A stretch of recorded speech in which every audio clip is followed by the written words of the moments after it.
Bonjour à tous, je vérifie le micro. Ah, il y a un petit peu de vent. Il y a un petit peu de vent chaud. Nous sommes au mois de mai.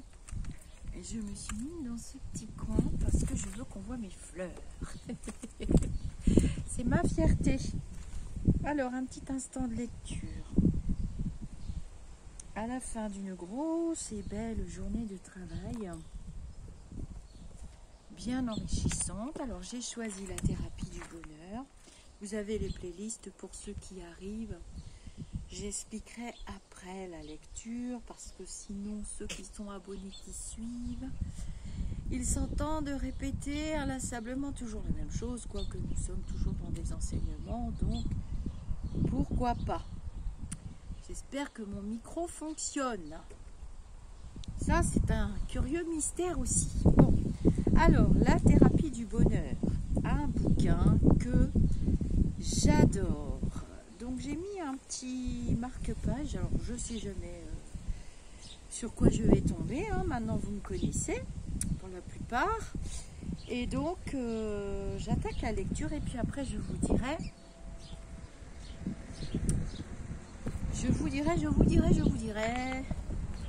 vous lirai la 4e de couverture. Ça fait du bien parce qu'il a fait très très chaud aujourd'hui. J'avais hâte de me poser, j'espère que c'est pareil pour vous. On prend un petit temps pour soi. Alors, ne pas confondre risque et danger. Un monsieur bien mis est assis dans un compartiment du train parisien. Il partage avec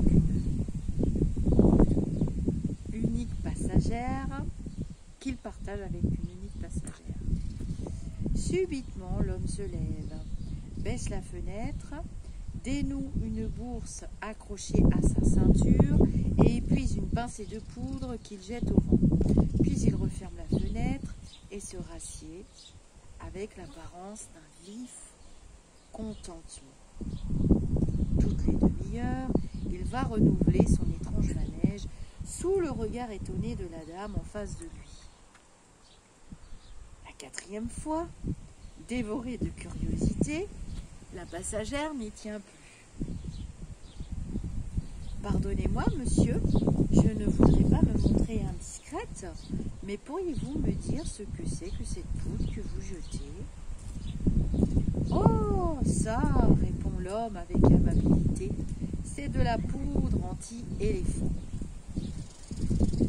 La femme en reste un moment bouche bée. Mais voyons, nous sommes entre Paris et Lyon. Il n'y a pas d'éléphant dans cette région. L'homme lui adresse un clin d'œil triomphal.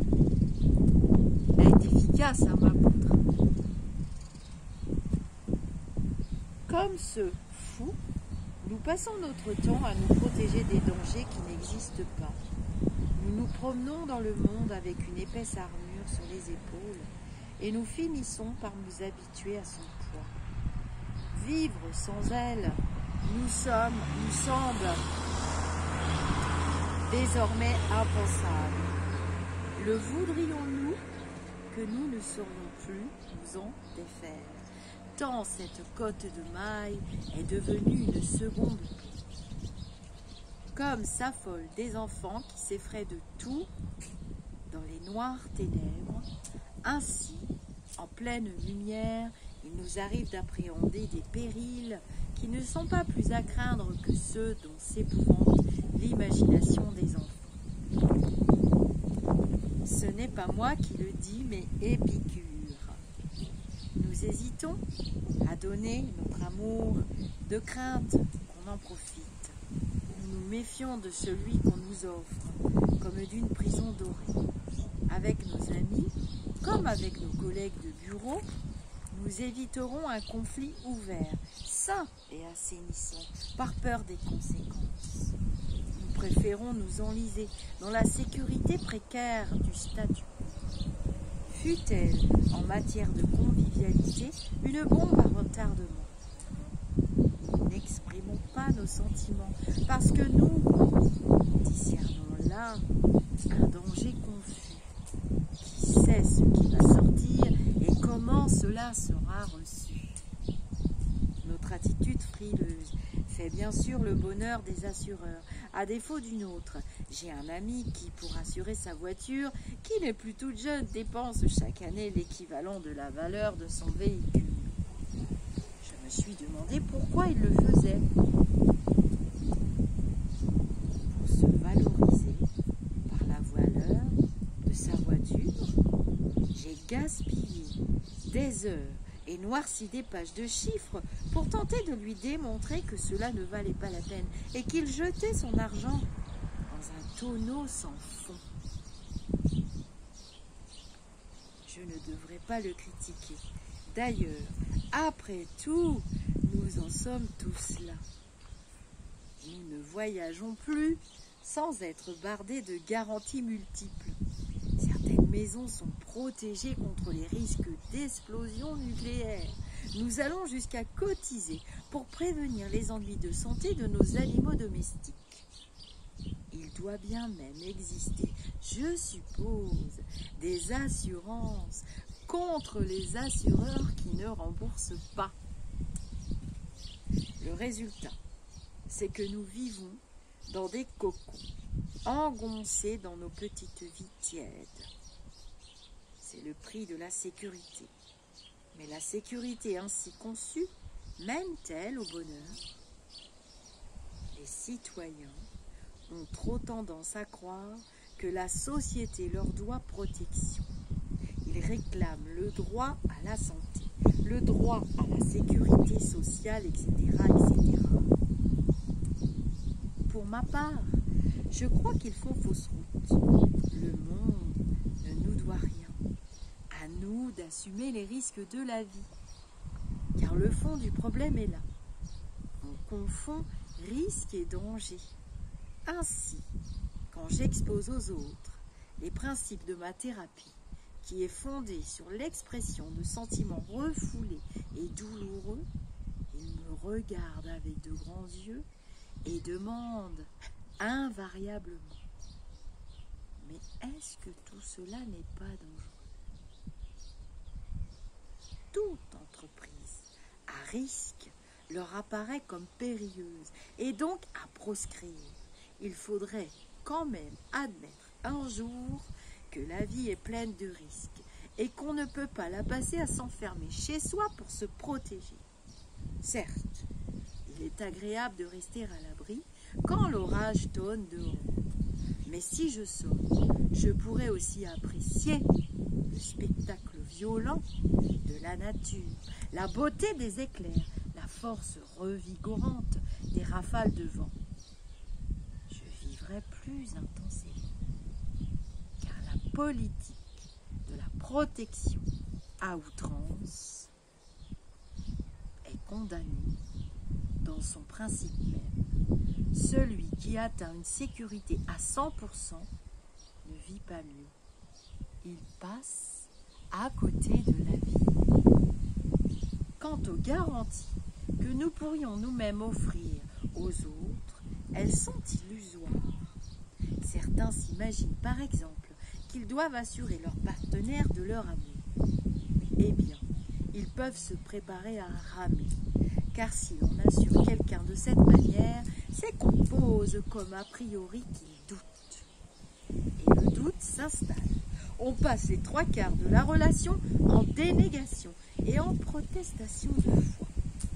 Le bonheur de l'amour là-dedans, on l'oublie.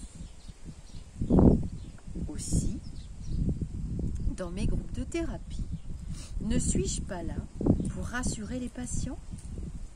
Ce serait leur laisser entendre qu'ils ont quelques raisons d'avoir peur. Je dois au contraire leur apprendre à affronter le réel, à ne pas reculer devant l'expression de la violence qui est en eux. Le danger n'existe pas là où ils croient. Il existe par rapport à eux. Certains psychanalystes ou autres thérapeutes estiment qu'il faut éviter les émotions fortes. Ils voudraient que notre barque reste sous le vent, bien ancrée dans la baie. Moi, j'affirme qu'il est aussi très bon d'aller un peu au large. en pleine tempête, à prendre des paquets de mer. De toute façon, c'est la fixité qui est problématique. Être toujours dehors ou toujours dedans, non. Il est bon d'alterner les plaisirs et de savoir prendre des risques. Car au fond, j'ai confiance en l'homme. Nous sommes beaucoup plus solides que nous le croyons. Et ne dit-on pas que c'est dans l'adversité que se révèle souvent notre vraie valeur? Supprimer l'angoisse inutile. La vie est faite de risques.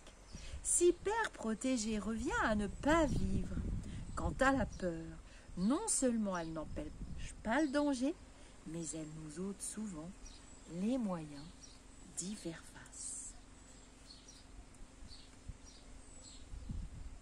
Alors je lirai vos commentaires. Ne dit-on pas que c'est dans l'adversité que se révèle souvent notre vraie valeur? Est-ce qu'on ne serait pas justement dans les apprentissages, en sortant de sa zone de confort? Vous connaissez ce terme, la zone de confort, sortir de sa zone de confort? C'est un peu ça l'idée de ce texte du docteur Étienne Jalanque, qui est docteur en médecine psychiatre. Au cours de sa longue pratique, tant hospitalière qu'en cabinet, il a constamment axé ses recherches sur l'approche affective des psychothérapies et des relations humaines. C'est un très joli livre que je vous invite à offrir ou à vous offrir. Alors, un autre chapitre.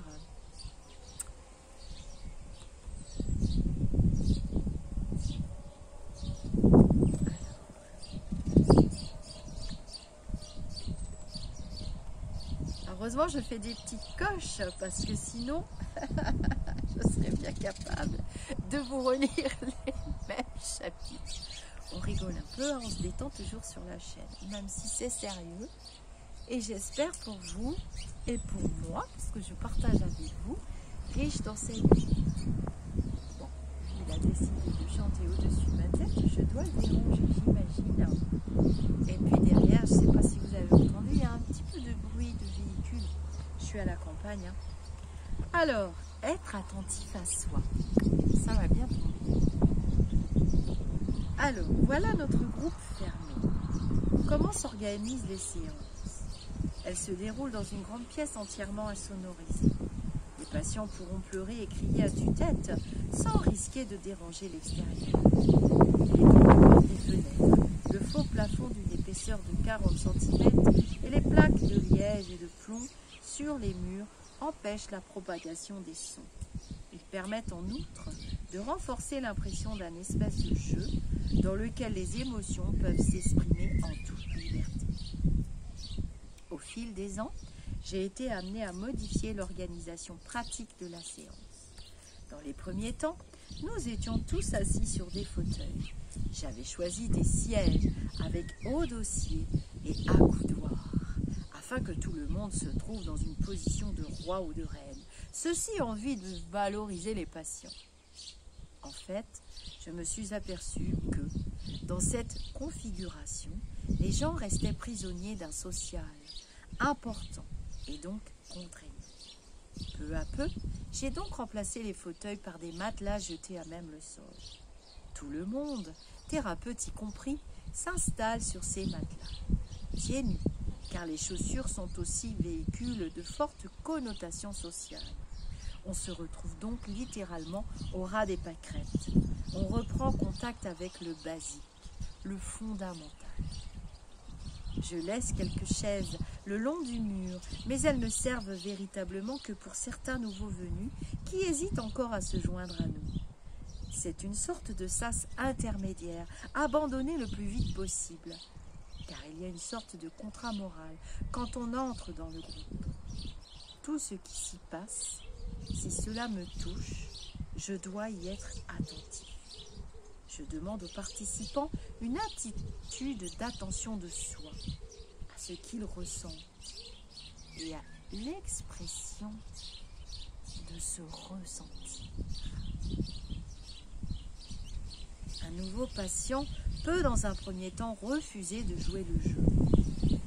Mais le contrat, c'est qu'il le dise, qu'il l'exprime. Je ne veux pas. Au lieu d'être agi par son sentiment de refus, il lui est proposé de dire « je ne suis pas d'accord ». C'est un premier pas, une source de discussion ou de dispute. Car on ne peut se battre oralement, comme des chiffonniers, mais les autres finiront par entraîner le nouveau dans la ronde. D'ailleurs, les premières réticences ne durent guère. Le nouveau venu se trouve confronté à des personnes si réelles, à des émotions si fortes, qu'il ne peut rester longtemps sur la touche. La thérapie est l'endroit où l'on peut exister. Étymologiquement, résister signifie sauter en arrière. Exister, jaillir au-dessus. La dynamique émotionnelle est une thérapie de la manifestation. Je propose à mes patients l'idée qu'il est nécessaire d'apprendre à prendre. Tu veux couper le sifflet, toi ?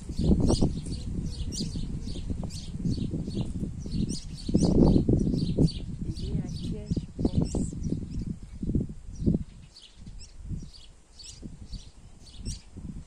Et cela commence par prendre sa place dans le groupe. C'est donc une thérapie qu'il faut classer dans les thérapies de type phallique. Moi-même, je ne suis pas en retraite au cours d'une séance. Je ne vais pas m'effacer pour que les patients puissent exister. Ce sacrifice, c'est ce que nous enseigne un christianisme mal compris. En ce qui me concerne, je crois que l'on n'a pas à se diminuer pour permettre à l'autre de grandir. Je n'ai pas à être gentil pour que les autres puissent s'exprimer. Je pars du principe que l'autre est mon égal et j'ai donc confiance en ses capacités de réaction. Il y a là une conception résolument optimiste de l'autre et de la vie. Je suis à ma place. Donc, je vous estime capable de prendre la vôtre. Je suis ce que je suis. Et vous êtes aussi fort que moi. Les patients vont ainsi apprendre à se protéger eux-mêmes et non pas à se placer sous mon aile protectrice. Les gens peuvent donc se dresser, s'affronter, s'agresser même. Les attaques directes, personnelles ou sexuelles sont évidemment proscrites, mais les patients peuvent éventuellement se battre pour se décharger de leur agressivité. Lorsque cela se produit, on interpose des matelas entre les belligérants, afin qu'ils puissent vivre leur colère sans blesser l'autre. Ils peuvent également s'en prendre au thérapeute, et lui aussi se protège avec le matelas, en adoptant ses précautions physiques. Celui-ci transmet à ses patients un message qui est une règle d'or, constitutive de leur future indépendance. Je veux bien vous aider, mais pas à mes dépens.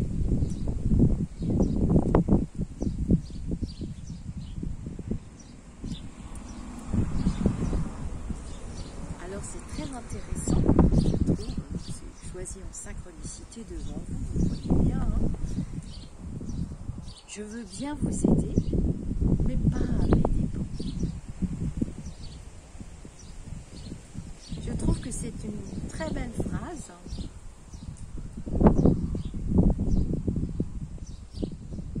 qui trouve tout son sens dans cette vidéo et sur la chaîne Au-delà du spirituel. Alors en ce temps mouvementé après les élections présidentielles, avant les législatives et blablabla, on peut tous aider les autres évidemment. On peut cultiver la bienveillance, bien évidemment.